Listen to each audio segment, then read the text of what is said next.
પૂર્ણ વિરામ, અર્ધ વિરામ, અર્ધ વિરામ, અલ્પ વિરામ, અર્ધ વિરામ ને પૂર્ણ વિરામ. હા, પછી આ અર્ધ વિરામ એ લગીન કવિનું નામ છે. ફલાણું છે એ બધું અર્ધ વિરામમાં છે જગત. હા, બરાબર. અને લોકો માને છે પૂર્ણ વિરામ. શું માને છે? બરાબર. સમજ્યો ને? હવે આનું ક્યારે બહાર આવે? પૂરું જ્ઞાન થાય ત્યારે જ બહાર આવે. નહીં, આ બધો અવતાર થશે તો ઠેકાણું પડે. શું કહ્યું? હવે બહુ ધમકી આપો.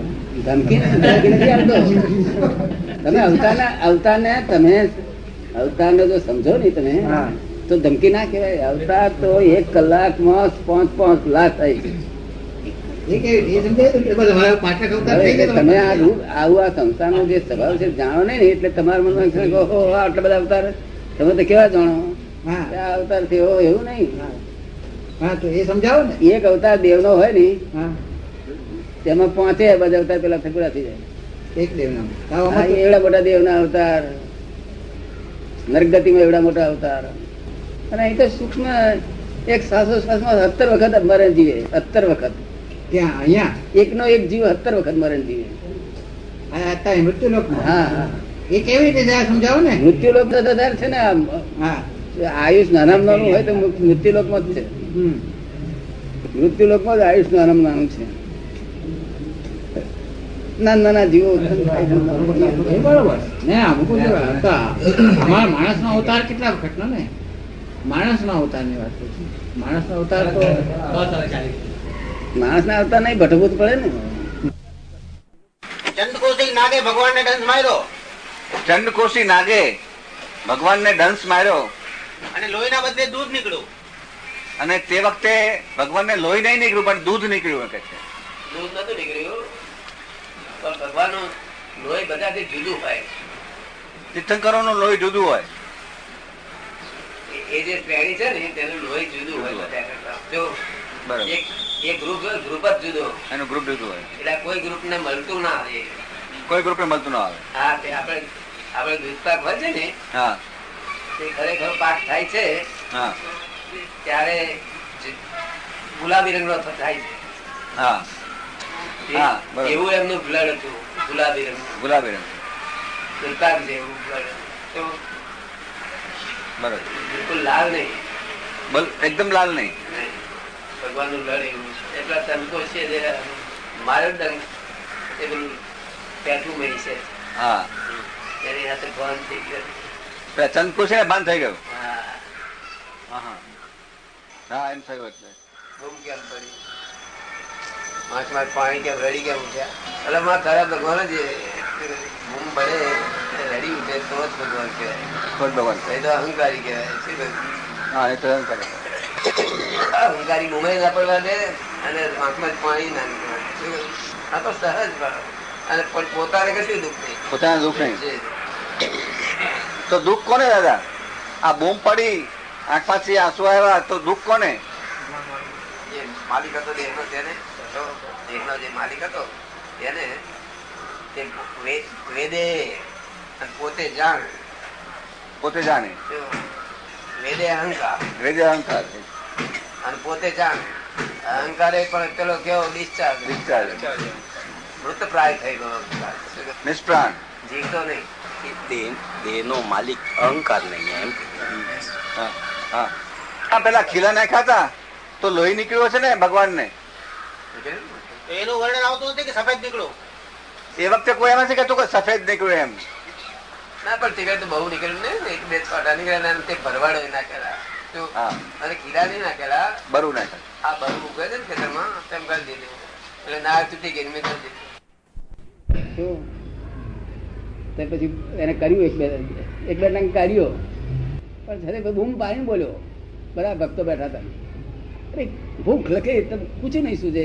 જ્ઞાન ધ્યાન સબ રોટી દે. કહત કબીરા સુનો સાધુ આગ લગો એક ચોટીમાં. શું કહે? કર્યો ડખો કે છે. શું કે છે? હા, આપણો આ સંપ્રદાય ચાલે નહીં એવું કહી રાખ્યું. તિલક કરતો તે પણ ગયા જપમાળા નાખવા પૂછી ગયા. એટલે સમજ પડે ને. એટલે એવું બોલ્યો એટલે એના માટે આ લોકો માળા વાળા છોડી દેશે, ઉપાડી થશે અને ડખો કર્યો કે છે. અને અમને સંપ્રદાય ચલાવી અને પછી ઉત્પન્ન ચાલુ રાખવું છે. કેવું છે? બીજું ચાલે. શેના હારું? આ બધા ઘેટો શેના હારું પાડે? આ ભરવાડ ઘેટો સારું લાગતો આપણે ઘેટાને પૂછીએ શું કે મારું આખો દિવસ રક્ષણ કરે છે શું કે ખબર ને આ ઘેટો બિચારા એવું જ જાણે ને શું કરે છે એ ઘેટોને શી ખબર પડે ખબર ને એમાં મનુષ્યની સંપ્રદાયમાં બધા મારી નાખ્યા ઘેટોની પેટ માર માર માર કરે છે શું હજુ મૂર્તિઓ દોડાય કરે હિન્દુસ્તાન લોકોને એ ભગવાન નવડાવવામાં ચક્કર છે તારા બાપ ના તારે ના આવવાનું ભગવાન આવું ઊંધું બોલાયું છે હિન્દુસ્તાન લોકો ઈશ્વર કહેવાય ઈશ્વર ના આવા ઊંધે રસ્તે દોર્યું શું કામ છે તો અમને ચોખ્ખે ચોખ્ખું કહી દો ને સમજ પડે ને આ હું એકલો જ બધું આ ઉઘાડું કરવા માંગુ છું શું તેથી કવિએ કહ્યું દાદા ભોળા છે શું કે છે ભોળા છો એવું લખ્યું છે